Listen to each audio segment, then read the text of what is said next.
But వెరాజ్ మన పీఆర్‌పీకొచ్చేటప్పుడు అది ఏ రకంగా సాధ్యమవుతుంది? ఏ ఏజ్ వాళ్ళకైనా చేయగలుగుతారా? ఇది అదంతా అపోహ అండి. హ్మ్. కార్టిలేజ్ రీజనరేషన్ అనేది అయితుంది. సో, చాలా లిటరేచర్ ఉంది. చాలా సైంటిఫిక్ స్టడీస్ ఉన్నాయి.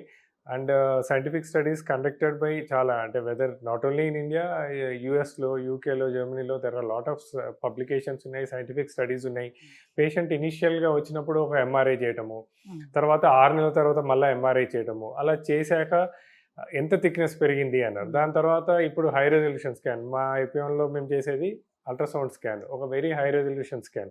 చాలా చిన్న చిన్న సెంటర్స్‌లో ఏంటంటే కాస్ట్ ఎఫెక్టివ్‌నెస్ కోసం అని చెప్పేసి ఇంప్రాపర్ కిట్స్ యూజ్ చేయడం మొదలుపెట్టారు. ఓకే. అందుకోసమనే ఈ ప్రాబ్లము, ఇందుకే ఈ అపోహలు. కానీ ఓకే. దాన్ని కరెక్ట్‌గా క్వాంటిఫై చేసుకొని మనం ఎఫ్‌డీఏ అప్రూవ్డ్ కిట్స్ యూజ్ చేసి టెంపరేచర్ కంట్రోల్డ్ పీఆర్‌పీ మెషిన్స్ అంటే సెంట్రిఫ్యూజ్ మెషిన్స్ యూజ్ చేసుకొని హ్మ్. దాన్ని ఎగ్జాక్ట్‌గా ఇమేజ్ గైడెడ్‌గా ఎక్కడైతే ప్రాబ్లమ్ ఉందో అక్కడ డిపాజిట్ చేసినట్టయితే చాలా బాగా పనిచేస్తుంది.